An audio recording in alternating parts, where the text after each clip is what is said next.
Today we are going to be making butter from scratch just to show you how easy it is to make it at home, and it only takes one ingredient, which is fresh cream. However, today I don't want to just show you the butter making process. I also want to show you some different flavor combinations that you could use as well. So I'm going to show a sweet one and also a savory one that can just enhance the whole butter experience. For different comparisons, some of you may only have a mixer like this, and some of you may have a normal sort of mixer, or just any kind of mixer works, but I want to just show how long it would take to mix with this one and how long it would take to mix with this one as just a fun comparison really. I'd rather start with this one and get the arm work out the way, and then I'll follow on to this one. Take your bowl and pour your cream in. When starting with the beater, I set a timer just to see how long it would take using this method. Now at this stage where it's like whipped cream basically, I'm trying to mix it. It's definitely getting harder and the process gets a bit slower. My hand is definitely quite sore, so it's going to classify as part of a workout for the day. As I kept mixing, I was just trying to make it as even as possible so as to include all of the parts of the cream and that they peak at the same time. As you carry on mixing, you will very quickly start to see the different stages of the cream. So we started off with a whipped cream, but as you keep mixing, it gets thicker and it will eventually turn into a mascarpone. I'm going to help out a little bit now. My arms are sore. Keep going. Good job. Your face is going red. No, it's bright red. I'm trying to mix it up. Yeah. I shouldn't call this video how to make butter. I should say how to get your Discovery Vitality Points workout whilst cooking. My heart rate went up to 125 just from mixing this thing, and my hand needed a break. We're 13 minutes in now.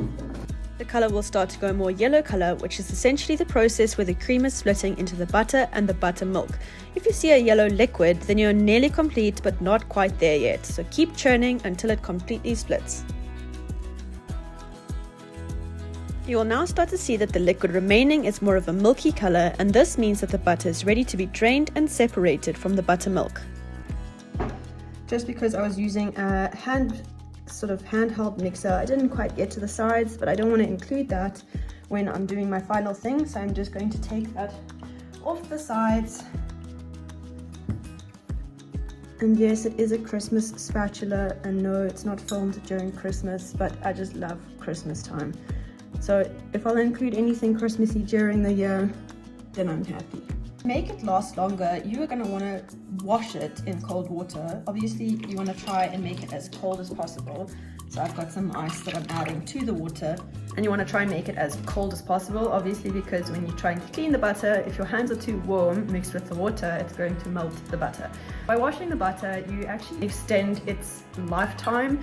Now for this next step, if you have a cloth that you can squeeze the liquid out, then I would highly recommend that you use that, but I found that in the past it can get a bit messy, or instead you can do what I'm doing and squeeze out the buttermilk by hand and then wash it. A cloth would be more accurate in getting out all of the excess liquid, however I didn't have a cloth and so I am using my hands. I kept squeezing out the liquid and then placing it back into the water just to wash it, but also to keep it cool because it was definitely starting to melt in my hands even as I was trying to clean it.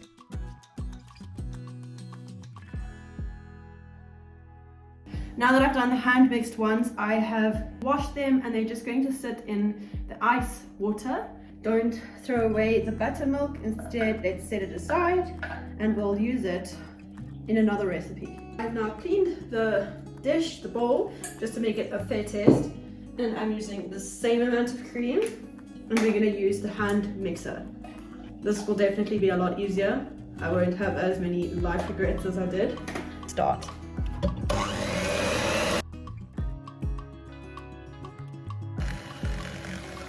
This one was much quicker, but I can also say that it was really dirty. Buttermilk and the butter went everywhere.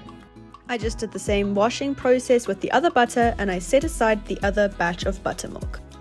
Now that we've got our butter, I'm going to take one of our little segments, pop it down, and I'm going to start with the first combination, which I'm going to make a sweet butter. To make it easier, I'm going to use the parchment paper because that's what I'm going to close it and package it in, and then it's already on the paper and I don't have to try and get it off the board. Then I flattened the butter down. If you use a hot spoon, it'll flatten down easier depending on how long the butter sat in the cold water. I then added 1 tablespoon of honey. This means that there is a wonderful hint of sweetness without making it overly sweet at the same time. Once it is nicely combined, take the back of the spoon and scrape the butter into the center of the paper. I then rolled it into a cylinder, and now the butter is ready to be used and eaten. For the next combination, and the most basic one at that, sometimes all you want is a plain salted butter. So just add some flaky or cracked salt over your butter and mix until well combined. The next combination is my favorite. I cut up some fresh parsley and a garlic clove, then added that over the butter with some cracked pepper and salt. Once it is all combined, you are left with the most delicious butter combination that is fresh and vibrant with flavor. Even whilst editing this video, I have since included the parsley butter with cooking and can confirm that this butter just bursts with flavor.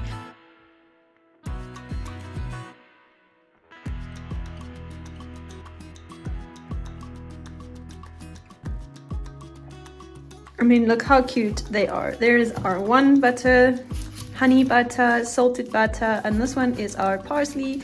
Look how cute they look.